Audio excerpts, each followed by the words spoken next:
Saudi আরবের সাথে মিল রেখে দিনাজপুরে উদযাপিত হয়েছে পবিত্র ঈদ উল আজহা।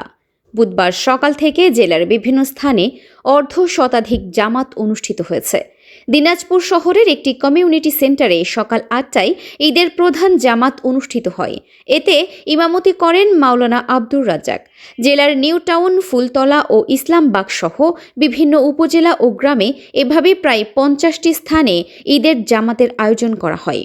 নামাজে অংশ নেওয়া মুসল্লিরা জানান, সৌদি আরবের সঙ্গে সংহতি রেখেই তারা ঈদ উদযাপন করছেন।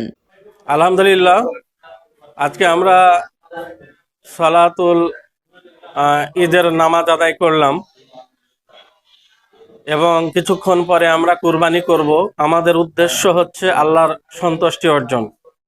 ঈদ মানে আনন্দ, কিন্তু সারা পৃথিবীতে আজকে মুসলিমরা যেভাবে নির্যাতিত হচ্ছে তাতে আমাদের আনন্দিত হওয়ার কোনো জায়গা নেই, উপায় নেই। তো আমরা আল্লাহর কাছে দোয়া করব, সারা বিশ্বের যেখানেই মুসলিমরা নির্যাতিত হচ্ছে আল্লাহ তাআলা তাদেরকে যেন এই নির্যাতন থেকে মুক্তি দান করেন। সব মিলিয়ে জেলার প্রায় ২,০০০ পরিবার এবার আগাম ঈদুল আজহার নামাজ আদায় করেছেন। প্রতিটি জামাতে ২ শতাধিক মুসল্লির অংশগ্রহণ ছিল বলে জানা গেছে। উৎসব মুখর পরিবেশে এসব জামাত সম্পন্ন হয়েছে। Arfin Farha, desk report, Dinajpur TV.